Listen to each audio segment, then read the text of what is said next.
I pledge allegiance to the flag of the United States of America and to the republic for which it stands, one nation, under God, indivisible, with liberty and justice for all.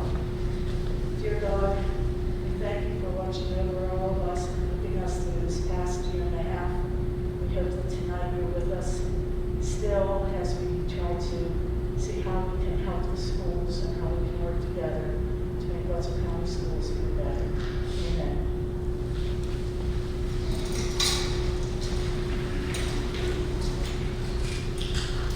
Tonight we gather together to work and discuss with both the LSICs from Magnolia High School and Martinsville School. And nothing further to begin with. Mr. Small, if you begin with us, we'll start with Magnolia tonight.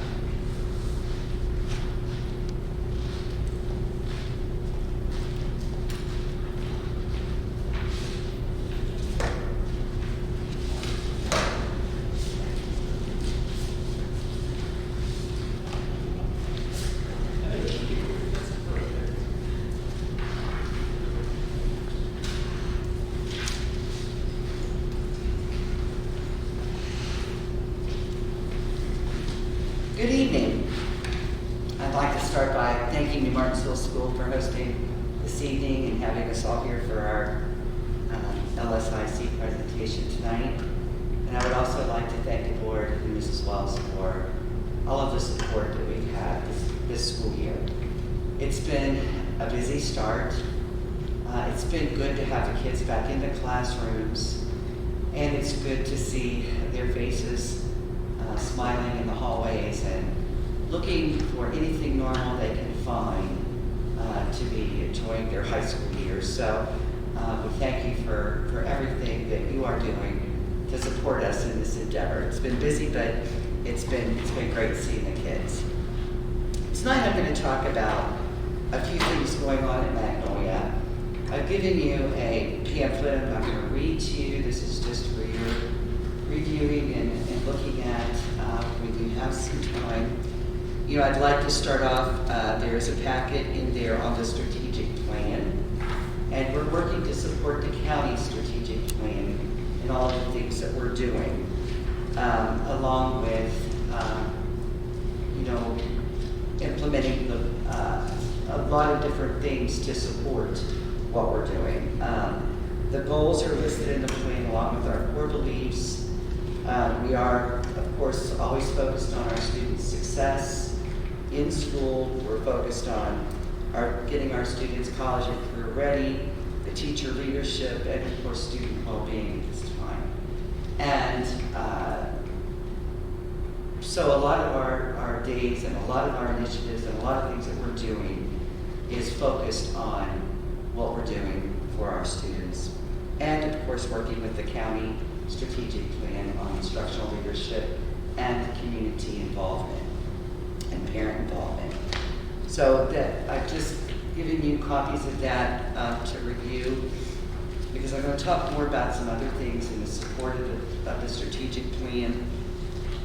The next thing I want to look at are the correlates of effective schools. And Mrs. Wells has been working with all of us on the correlates, and every principals meeting we focus on a specific correlate, we work on it, and we work with our staff.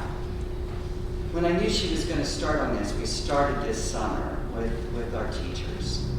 You know, looking at the correlates, studying the correlates, and I've included in here an overview of basically what we did to support the work in the effective schools correlates. We started in August, and as we went through looking at each of the correlates, studying them, we wanted to self-reflect. Where are we in each of these? What are we doing? How are we doing? And so we set up a process for going through with our staff. We got into groups, and you love to hear teachers talk. You love to hear them talk because you know their eyes are opening sometimes thinking, oh gosh, yeah, we are doing this. Oh gosh, we're not doing this. We need to be working on something. So the conversation is really good, but We also followed up on October 22nd because Tammy's been really working with us. We had covered 3 of them at that point. So we went back to those 3 with our teachers and did some activities with them with the Post-it notes and with different things to say, okay, here's where we were. The first 9 weeks is over. Where are we now? So we believe in the correlates. We believe in these standards very much because we truly believe that there is a lot of developed these and they've been around for a while. And we truly believe that if we are working and understanding the correlates and what we need to be doing, we're going to see improved school improvement. Improved school improvement, that's a new term here. And I've given you a copy of what we used for a template for the teachers to work from, which was very beneficial. They also started by taking, somehow my survey is missing, didn't get stapled on here somehow. But there was a survey that we conducted with the teachers, and we used that data for discussions. So we are embedded in these, Mrs. Wells is working with all of us to ensure that we are giving these all we've got. Now I want to talk a little bit about the standards, the framework. We've even come further along. Magnolia started working with standards-based framework back in, I think, 2019. When we started getting into, are we utilizing the standards? Are we instructing, utilizing those standards? And so we started the very basis of standards-based instruction by deconstructing standards, learning how to read standards. We truly believe when people would ask, are you using the standards? Sure we are. You know what? We knew we needed to go deep into the standards if we're going to be using them as our framework for instruction. And of course, the standards are to be used for instruction across the country in every school in the nation. But we wanted to get deep into them because we have a firm belief that students who can master the standards that have been set forth can pass any standardized test for the ASCAP, the SAT, ACT, word keys, whatever that student, even if it's an employer, they're going to be able to do well on that assessment. And we believe that they'll get further in life. So what we've done is, this is a PowerPoint presentation, but the journey has been long, it's been intense, it's been a very good learning experience for all of us as we've come so far in working with them. The teachers now are working, and I've kind of given you a step-by-step of where we are in our work with the standards. We started off by just deconstructing a standard, coming up with learning targets from that standard, and going through and teaching those. Now we're even beyond that. We have started this year by identifying what we're calling units of study. And of course, we're utilizing the curriculum maps and pacing guides that all of the teachers worked a couple of summers developing these and identifying those units and how we're going to do it, what orders and so forth. They look at the standards to be taught and what are we going to assess in the instructional time. The teachers have to consider what they want their students to know and what they want them to do. So we've now moved this year to a backward design where our students, or our teachers actually are developing the summative assessment. The end result. What do you want your students to know? And if you look at step 2 in your handout, we set the evaluation prior to developing the unit. Teachers are asking, how will I know if the students achieved the desired result? What will I accept as evidence of mastery? What actions or abilities do students need to perform in order to show that mastery? And how will I know students really understand the content? being presented. The assessment collects the evidence of learning needed, and then we move on. They do not develop, instead of what we call the lesson plan before, we're now developing what we call unit plans. The unit plan is the instruction on the unit of study and embracing the standards that will support the learning in that unit of study. So I've explained it to you here, the unit of plan that identifies the skill areas, content standards are going to be addressed through instructional strategies and modalities, formative assessments. When developing a unit plan, the teacher's going to address what will need to be taught and coached, and how should it be taught. What order and sequence should be utilized to obtain the desired results.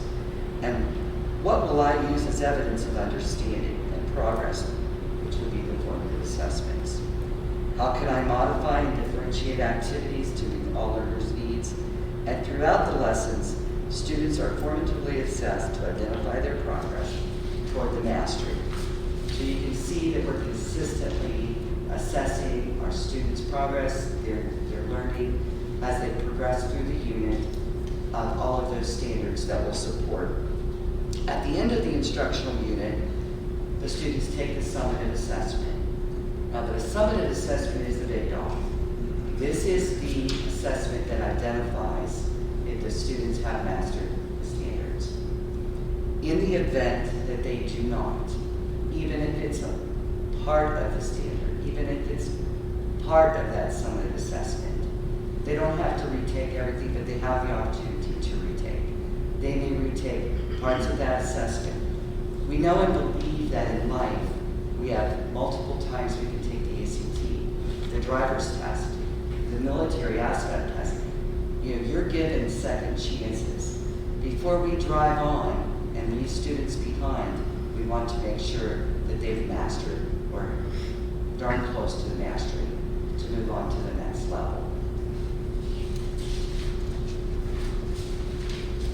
Grades are being put in live grades based solely on what the students are doing. We want the students and the parents to understand what the grades stand for. When they go into live grades, the teachers were broken away from quiz number 2, chapter test, homework. None of that exists. The parents and the students need to know and understand what this grade is for.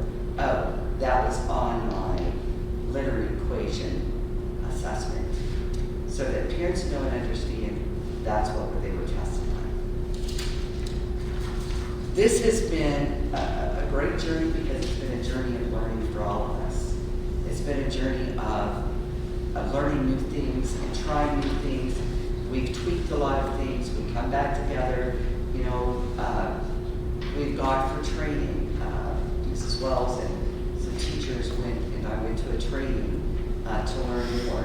And as we churn on and we come up with thoughts and processes, we can see that our students are learning.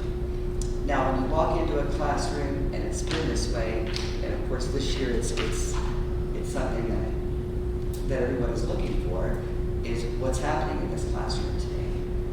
The objective for the day, the agenda for the day, the target for the day. What's the target? Students can hit anything they can see.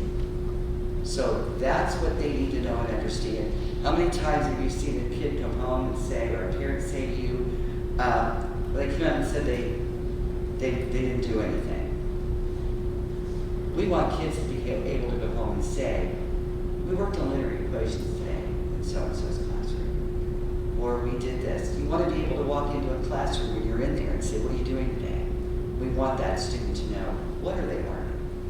So it's been a real, we're trying it out. In fact, starting tomorrow, we will be meeting with every teacher until we've met with everybody. We want to review the streamline of all of this that I just went over with you, from the development of the assessment to the unit planning, to the instructional strategies and formative assessments and things, right down to the grading. We want to make sure that we're following a process that's working in the classroom for them. I have a file cabinet in my office where all unit plans are kept, along with their syllabus, their summative assessments, and something else is in there, substitute plans, all in a cabinet with J. Yeager, here's your folder, here's everything in there. We can go in, we can check the unit plans, we can take a look at what they're doing, and walk into a classroom and see what's going on. They're responsible for coming in and putting all of their information in that file cabinet. So it's worked out real well because I'd love to go out and grab a few folders and just see what they're doing and how it's working, and then go peek into the classroom and watch it happen. So that's working out. But the highlight of the year, on top of all of that, is the Portrait of a Graduate. And I wanted to bring that tonight to you to introduce. I told you last year at our LSIC meeting that Magnolia was a pilot school for the West Virginia Education Alliance for competency-based education. A lot of that was put on hold and came back, and so this year, the beginning of the year, well actually it was at the end of last year, Dr. Amelia Ports, who's president of the West Virginia Education Alliance, got the 10 schools in the state of West Virginia together, and we're working with grade schools. And David Rupp is the CEO for grade schools, and he's personally working with us on our processes here. So my teachers and I got real excited because we've been so embedded in the standards, we've been so embedded in what we're doing with our student learning. And Amelia came on and she said, we have a grant for each one of you, but you have to write a proposal for competency-based education. Which in my mind, competency-based, standards-based, it's all, following a standard of some sort that you have to have students to meet. So in talking with David Ruck, he said, you know what? He said, you've got a good sound handle on standards from conversations I've had with you. He said, you don't want to write the grant or the proposal for this. He said, I'm going to suggest to you that you look at graduate competencies. And I said, okay. So Craig Mason and Stacy Vargas and some of us that are on that committee is sitting there going, oh, what are we going to do? So we said, okay, we'll take a look at this and see. And as I thought about it, we've been working with the 3 E's, the employment, enlistment, and education, with our students, and doing a lot of things in those directions and getting them ready for post-secondary adventures. And I said, you know what, guys, when you think about it, that's what's missing. We don't have any competencies in place that's going to identify what our graduates really are going to look like when they enter the world. And so we started out on an adventure of exploring some different things and came across the Portrait of a Graduate. So the Portrait of a Graduate became our project or proposal that we provided to the state. Tammy received a letter, I believe, early summer that we had been given a $10,000 grant to implement this, and that we were named the West Virginia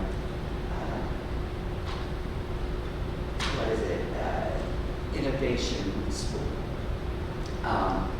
which I consider to be, important, to reach that standpoint of that. But we started off, and the first thing I've done is I've given you an idea as to where our graduates are now, because that was one of the things we looked at. Where are our kids? What are they doing? How are we going to go forth with this? And if you look at the class of 21, we had a 97.4% graduation rate. We're keeping our kids in school, which is a good thing. So we know from this data, we've got to do more. We've got to, continue and maintain that. And I've given you some ideas as to the E's as to where our students went last year. So as you can see, Students are going everywhere. But the one thing that I hate, I dread, and I don't want to see or hear is a student that goes off to college with their eyes bright and excitement, and after first semester comes home because they couldn't make it. I want kids who want to join the military to be educated on what opportunities are there for them. We've got so much work to do to get kids ready. We do all of the instructional work, we prepare them academically, but there's so much more to prepare them to actually go out into the world and to survive it. Kids going out and getting jobs and losing them. Why is that happening? And we do a lot of things through our CTE programs, with preparing students for that opportunity, but not everybody is prepared.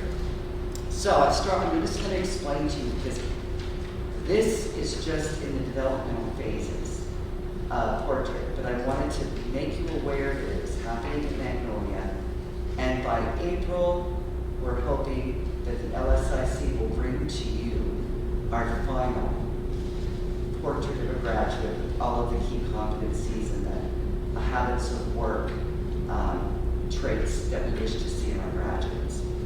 So if you look at what is a portrait of a graduate, it's a collaborative effort of all stakeholders to develop key competencies that ensure our graduates have become equipped with academic knowledge and they can learn how to be adaptive, versatile, and motivated individuals with strong character to be successful in the ever-changing world. Now, why are we doing this? I think I explained to you for some of those reasons. The purpose for it, we're starting the development of a framework. We're developing that framework with key competencies that's going to take into all of the overall educational experiences the students. We're looking at the attributes that we desire to see in our graduates as they go out into the world, and we're going to create a shared vision. Now, when I'm speaking of we, I want to talk to you about who is doing this. This is one of the greatest experiences I think I've had in education and working with parents and community. Who is making this happen? As I said when I opened this, it's stakeholders. It started with the LSIC. We've met a couple of times, and the LSIC adopted the portrait of a graduate. They lived with the belief that this is something that is going to be so beneficial to our students. And of course, our LSIC is made up of several business and industry. We have higher education, we have military, parents, students. We have, I'm trying to think who else is on there. We have school personnel, administration, and so on. We've got community-based organizations represented. So I wanted to let you know that we met a couple of weeks ago in what we call Portrait of a Graduate Kickoff. Now the kickoff was a lot of fun. We provided food and drink. We asked every LSIC member to bring along one or two people to the kickoff to start what we're going to call the design team. We had around 30 people come to our kickoff, and they are now considered the design team. Their job that night was good. It was a great evening because these people wanted to be there. They wanted to be a part. They wanted to learn more. They wanted to see what we had. So what we did is we met. We went through. We introduced the Portrait of a Graduate to a lot of the newcomers that attended that evening. We had business owners come in that night, and we divided into 6 groups, and we had a process that everybody that came in, if you were a parent, you got a certain color on your name tag. If you were a student, you had a certain color. If you were a business and industry, you had a certain color. And we also put a table number. So we sat and set 6 tables, groups of people from all areas. It would be a business person, it would be a student, it would be a parent, it would be a military person. It was so much fun. What we did is we started off by utilizing the 6 C's. You know, when you look at a lot of portraits of a graduate across the country, 21 states right now are working with Portrait of a Graduate. And so you can go in and take a look at the different portraits that have been developed, you know, showing their key competencies and such. And so we were looking at some of the common language people were using. One was the 6 C's. So we decided, let's make this activity focus around the 6 C's and see what happens. The 6 C's are collaboration. We're thinking of what we want to see, or the ability to collaborate, be a team player. Cooperation, character, citizenship, creativity, critical thinking, individuals. So we thought if we started with those, let's see what we can do. It was kind of an activity because we were actually trying to use the 6 C's in our activity that night. So they experienced it firsthand. We were all afraid that there wouldn't be a lot of conversation, that it would be hard to get people to talk. We timed them, put them on the clock, and we had easels with big post-it notes on with the title Collaboration. One would be working on character, one would be working on citizenship. And the groups started talking about those things that they want to see in graduates. The conversation was so exciting because you were hearing things from the different perspectives. You were hearing so much going on at each table for each of those C's. And as the timer would go off, they weren't ready to move. But in order to get what we wanted to get done, we had to go to the next group. So a lot of teachers were there that night, and they just moved the easel, another easel over. And after maybe working on collaboration, this group would start working on character and start developing some key ideas, thoughts, habits of work that you would see under each of those. It literally turned into be a fantastic evening. It turned into a night where the design team started the process. They kicked this thing off, and they loved doing it. In fact, somebody said, "Is it over already?" Because they were busy. It was tabletops. It was something that they felt they got to be a part of something. So we ended the evening with a couple of my students speaking, a couple of the seniors being there, sharing with them, you know, how important they see this as being for not just themselves, but all kids. So after every event that we have, or every month, the West Virginia Education Alliance and grade schools meet with us. And we sit down and we go through what we accomplished, what we did, and where we're at. And I just received some comments when Dr. Quartz the other evening, Friday evening, she sent them out because we met on Thursday. And they were real excited with what they could see, with a positive start, with a good kickoff, and that we're on our way. Now the next steps in the process is the development of the survey. And we have a plan for the survey that we're really excited about. We've already started it, and David Ruff from Grade Schools has worked with several schools across the country who have done portrait. So he's throwing in some things and helping us, you know, to see some different ways we could go about working with this. But guys, at the end, I want to just give you a little bit about this. At the end of this, and it's not going to happen this year, because it's going to take us until the end of the school year. We would like to at least conduct over 300 surveys with the different groups of stakeholders and bring together a lot of information. Now, Ben, you'll probably be asked to work with us a little bit on the data collection electronically. We're going to be deputizing some of the LSIC members in December with cards, and we're going to put the QR code for the link to the survey, which they will be disseminating to their constituents to get input from, if you're business and industry or you're a business owner asking them to go out and share some of these things. We're also going to get involved with some of the community organizations and presenting to them, as well as getting the word out that we're doing this. But at the end, the plan for this is that every senior before graduating will defend that they're ready for graduation.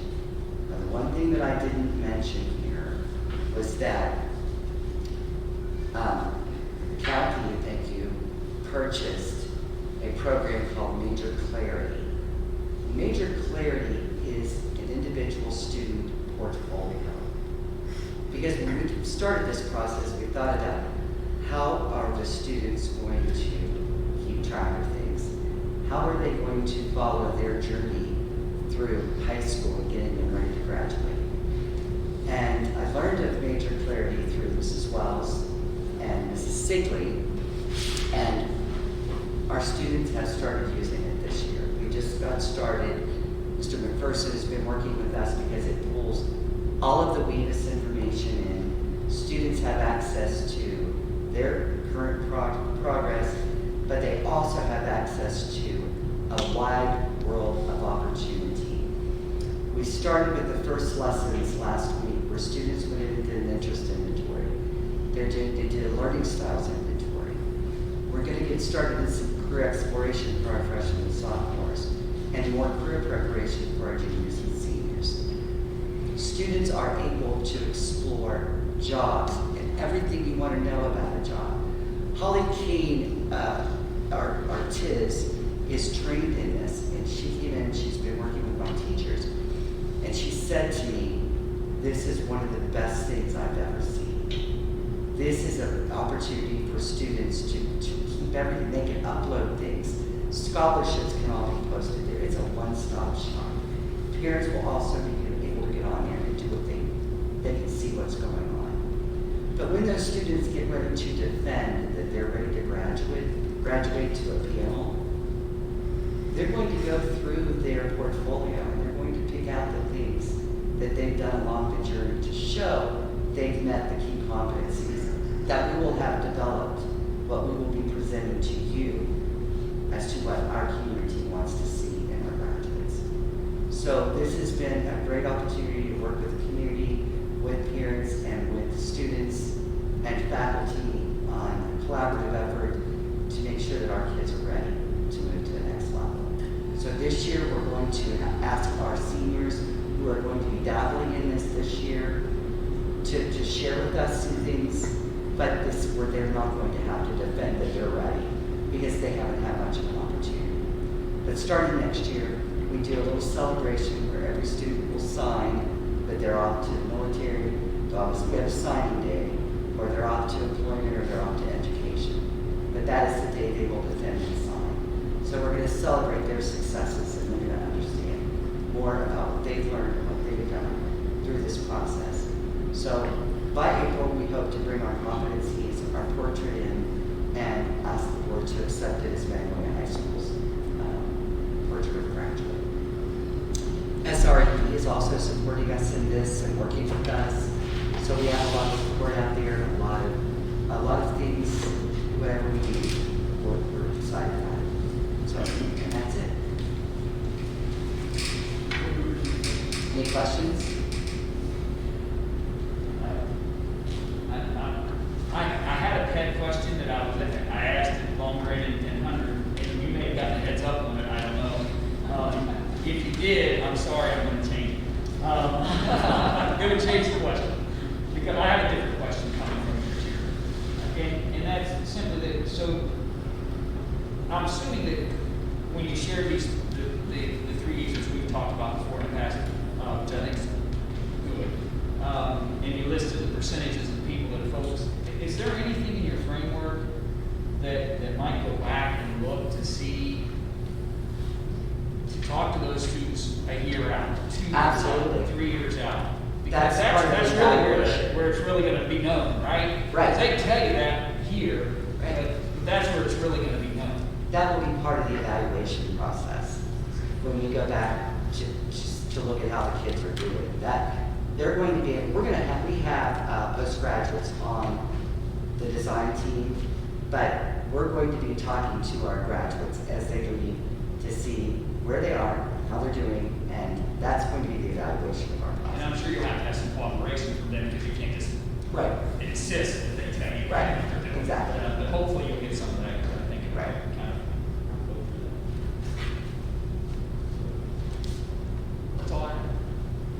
So I don't get the same question everybody else got? If you want it, I'll give it to you. So my same question my question was, if there's one thing you could fix, and how can we help you fix it?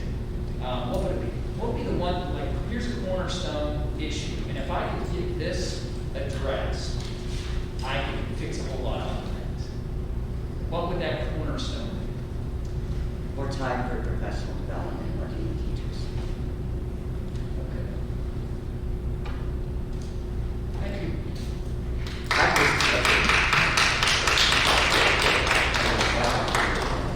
sensing a theme, by the way, on that question. Yeah, come on.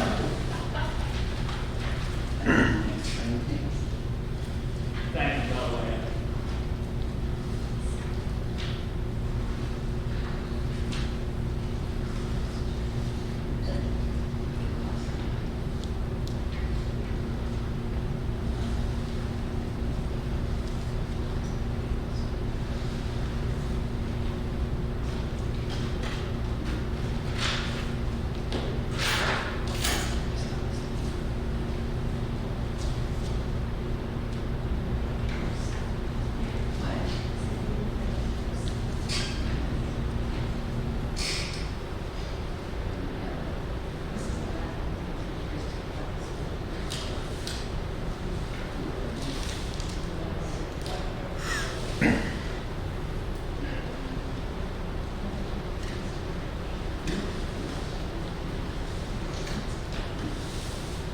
You can take my mask off to speak.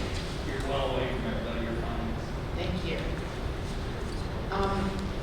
I've given you in the folders, there are 4 items. The one to the left is for you to peruse at another time, but it's just a sample of the newsletter that our yearbook newspaper students are putting out. And we copied it and gave it to the younger kids. I think we did like 400 copies for the younger ones. It went to like second now. Okay, and then we also sent it out digitally. So if you have some time, look through it. The kids put an awful lot of work into that. The other 3 items, which are on the right side of your folder, the first I'm going to go over. So if you want to go ahead and pull that out, I'll tell you how I kind of lined it up. We wanted to make sure that we showed you how Martinsville School is aligned to the county plan. So the county strategic plan goals focus on instructional leadership and family and community engagement. So we've listed a few of the things so far this year that have occurred that would fit under both of those items. We schedule monthly meetings with our different teams. I do a monthly meeting with grade level teams each month, and those are scheduled. They've been given the dates at the beginning of the year. We have our observations, our lesson plan checks, all of those things. The family and community is one that we really have had to put aside for the last year and a half. But when I mentioned it to our staff, they were ready to go. So we had a couple of grade levels did a meet the teacher prior to the school year starting. Mainly in our younger grades to kind of put the kids at ease, again, the parents at ease as to who the teacher was and what the classroom looked like. November 1st, our grades 5 through 8 held a meet the teacher night so that the teachers would be available for the parents to answer any questions that they might have about their particular course. We also had a table set up so that they could get their log on for Schoology and Library.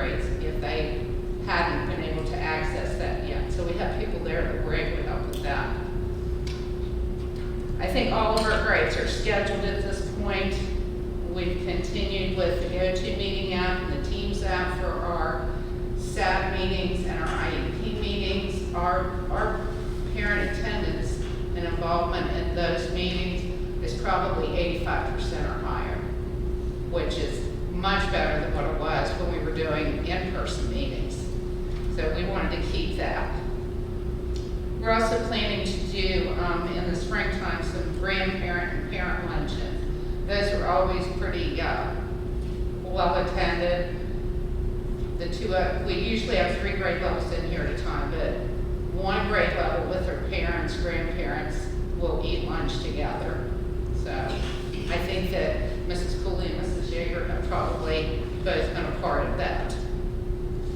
Okay, so those are just some of the things as to how we are supporting the county plan. Number 2 on there starts our goals at New Martinsville School, and I combined our 2 academic goals together, and the focus there is on our math and our English language arts. Our reason for choosing those was based upon the data from the iReady. We compared our benchmark 1 with benchmark 3.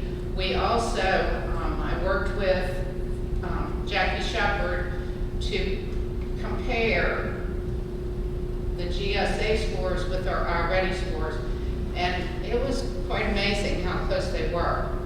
So our iReady is a pretty good indicator of how our students are going to fare on the GSA at the end of the year. So we wanted to stay with that and make sure that we focused on that throughout the year. Also, our kids need a very, very good foundation in order to be prepared to go back on to high school, or if they move away, whatever high school they plan to attend. So we want to make sure that we have a solid foundation for work which they can continue to build their skills on. Our 3rd goal focused on mental health needs. We took a look at student surveys, and some of the responses by our students were a little, I don't know if I want to say concerning, but there was a need, okay?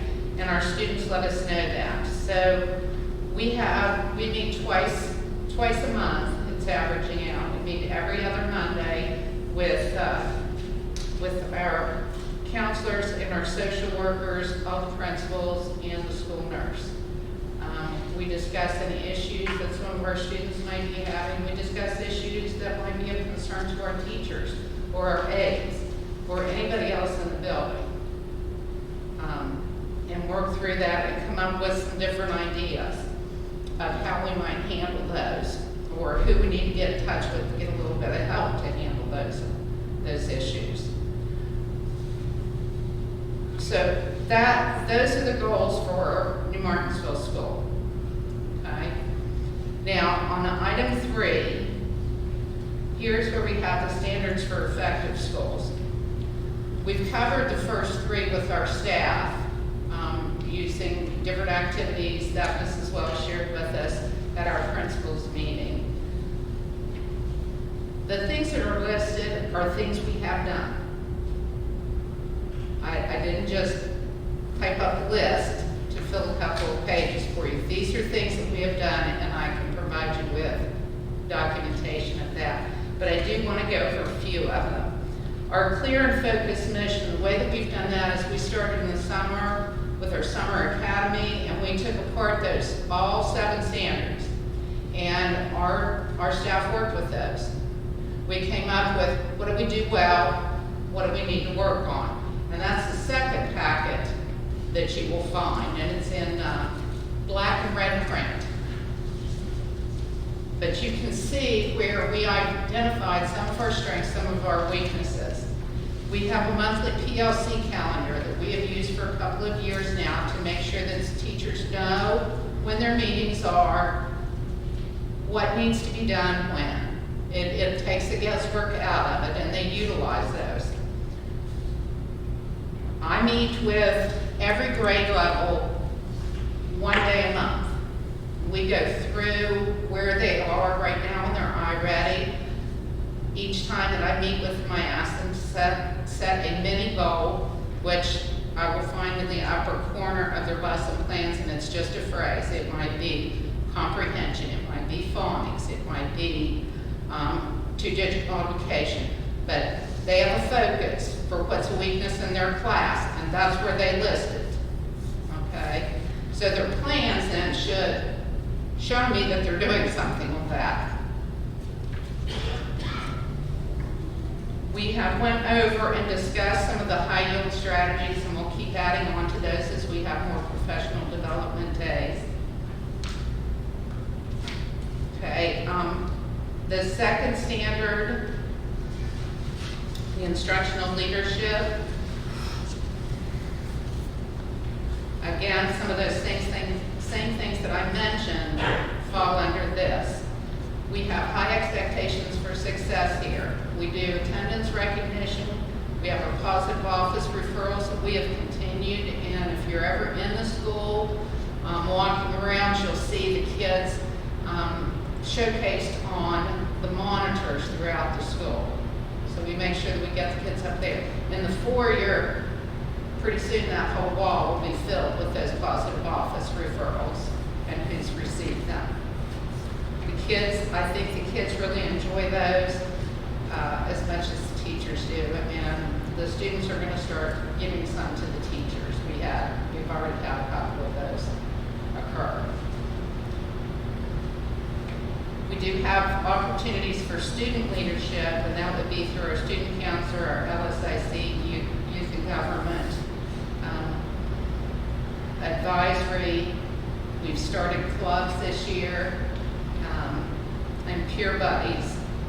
Our peer buddies are the older students who have an interest in going and helping some of our younger students, maybe with their sight words or their math facts, fractions, whatever the case may be. So we have teachers request those, and we set up the times for them to go down so that they're not missing their core instruction. We make sure we have a positive, safe environment. We have a new PRO this year, Deputy Eric Doherty from the Sheriff's Office, who has done a wonderful job. He's a pretty big guy, and I was, I look up to him. He has a way of speaking with the children, regardless of what the age.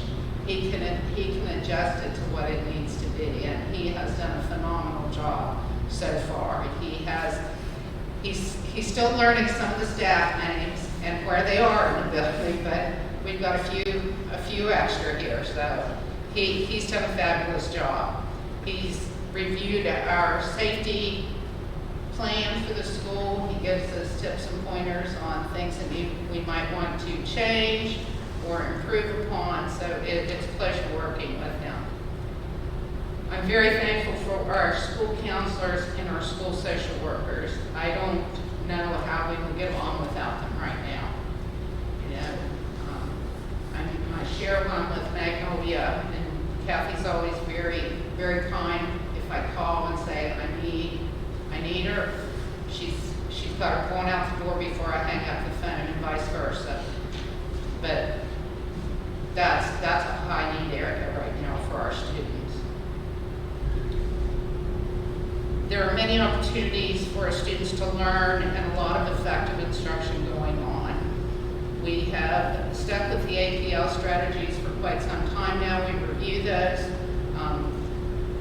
If you have specific questions about those, I can try to answer them, but you have a couple board members who know those strategies well and have been trained in them, so I'm sure they can answer your questions there. We continue to use the student binders, and our students are able to talk about what's in those binders, so they know where they are. They know what their strengths and weaknesses are, and we try to start that in first grade. Okay. We do frequent monitoring of our student progress so we can adjust our instruction as needed.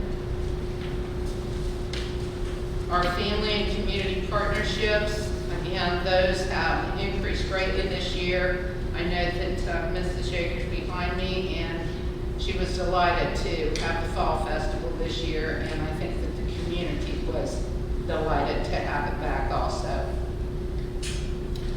We have our social media where we can get information out to our parents, monthly school newsletter, the 7-8 newsletter, which I provided you a copy with. Our parent-teacher conferences are set for December 2nd letters have gone home to schedule meetings. We have our make it, take it days. Those, I think, are very much enjoyed by parents and the students because they get to work together on a project and be able to take it home. The third item, which is the very last one in your packet, is the annual Productive and Safe Schools report. I am not going to share that with you. You can read that at your leisure, but that just tells you how we do things here at Martinsville School. Okay. And then this was the one where we took it apart this summer, so you can see what we feel we do well with and what we need to work on. I would like to take a minute just to recognize some of the people who have come out tonight. Brent Burkover, Jessica Masters, Connie Yeager, and Sean Cowan are part of our LSIC, and they were gracious enough to hang out, some of them with me and some of them just showed up without being asked at all, so I'm very appreciative of them. That's pretty much my presentation in a nutshell. If you have any questions, I'll be more than happy to try to answer them. So this has been my question to all the principals, and it simply is, and it's based on the idea that to acknowledge the need for improvement is not a bad thing. Right. We can all improve, we can all, schools can get better, people can get better, we can all, so it's not a bad thing to talk about improvement, which you've done, by the way, in that. So if you could pick that one kind of cornerstone thing that we could get better at, we could make a whole lot of other things better. What would that be? And that's, I'm not trying to track with that at all. And how can we help you get there? Well, anybody that knows me knows that I can't give you just one item. Okay. I've never done that. There are board meetings to prove it. Okay. There would be two things. Okay, that's fine. Okay. One would be time. Teachers need some extra time to focus on the students that they have and meeting those needs. They need time to maybe look over the data a little bit more carefully and to make adjustments to their lessons. We need to have time to be able to work with our teachers and our aides and other school personnel. And the second thing that I think would make a difference is if you or I or somebody could figure out how to reacclimate our children to be in school every day, all day, and know how to get along. Our students have been so isolated for so long, they've forgotten how to communicate, to work cooperatively with each other, and to collaborate with each other. So those would be the two things that I think would make a huge difference. And I can understand that social breakdown after that long period of time. The It's challenge. difficult. We adults have had difficulty with that. So not just our students, but it's been tough. It truly has. And if somebody would have told me that I would have went through this, I would have told them they were crazy 2 or 3 years ago. Holy cow! That there was no class in principal school to teach you how to deal with this. There really wasn't. So. There wasn't a half-hour session either at the board meeting. No, I mean, it just, and I think that our teachers, I think that our support personnel, I think we've all done the best that we can do. I know that we learned from last year, so this year, we of course were first again to go remote, but we sat down, the administrative team sat down, and we said the best thing to do is to keep it the same as it is right now. Don't change anything. So that's what we went to our teachers with. Don't change anything. The schedule that you had when your children were here yesterday is the schedule you're going to have tomorrow when they're online with you. And, when we talked with our student council or our LSIC student reps, they said that was such a huge help. So, You live and you learn, and you improve. Absolutely. So, Absolutely. okay. I appreciate it. Anything else? No, I mean, All right. there's a question. Oh, Mr. Yeager. And I'm gonna put you, Kathy, both on the spot, because we heard the same request from Hunter and Lawbrain about more time to work those days. What suggestions do you have? Because if we close school a half a day or whatever, then what you said, your second part was, you know, our kids have been out of school so much, we need to get them back in. Where can we find this time? Well, Mr. Yeager, you were still at the county office when Mr. Jones was here, correct? When Mr. Jones was here? Yes. You probably remember the LSIC presentation and what I said at the end of it, and it was at Magnolia. And I said at that point, you know, if we had not a half a day, I mean, because that every once in a while, yes, is needed, but you sometimes need to learn in smaller increments and then be able to apply that to practice. So if we had an hour here or there, and I had made that suggestion, that's probably been 10 years ago. And you made it just a couple weeks ago too. No, I did. I did, yes ma'am. So, you know, carve out an hour here or there, consistently. You have a plan to get that hour out for Well, I think that if you would have to be consistent so the parents would understand. And I think that if it was on a weekly basis, that it would work. There would be some growing pains with that, but that's my thought. counties do something similar. And I suppose always, if you look at anything, you find something fault. Correct. You know, But that sometimes hour- you have to wait, you know, to Say it's go every back. Wednesday morning for an hour. That's the hour that someone's child is out this class. It's a problem. Correct. A lot of things that you need to work through that, change that, to try to make sure not the same students are missing the same class every Wednesday. Could you even possibly just shorten all the classes so they still have That's a true. class? You'd have a modified schedule for those Have days. a class, just. That's the way we talked about it. I mean, it would be the same as if you had an hour, I'm sorry, Kathy, if you had an hour or a 2 hour delay, we have alternate schedules for both of those days. I know we did, and I'm sure that the high school does. You think it's better in the mornings than in the afternoon? Yes. And I agree. I agree with Faye. You know, what we found is, you know, we had the common plan time put in place from 7:30 until the bell rings, you know, for students to report to their first period at the high school. But since COVID hit, that's kind of taken away because we're trying to send kids straight to their first period class or, you know, to a designated area, so that they're not all crammed together in the commons area waiting to go to class. So we do try to squeeze in some time at 7:30, but it's so rushed, it's so crazy, to be able to get everything done that you need, and you really don't have time to spread out student data and really take a look at it and develop action plans. What are we gonna do with this kid? What is the problem, you know, and who's gonna be responsible? You know, you end up having to leave and then having to come back to it again.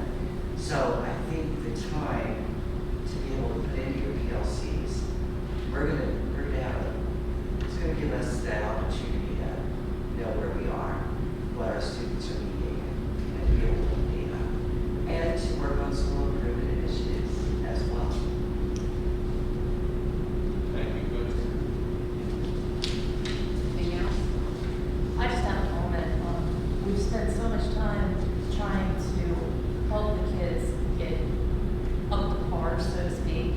then I just wanted to tell you how much I appreciate your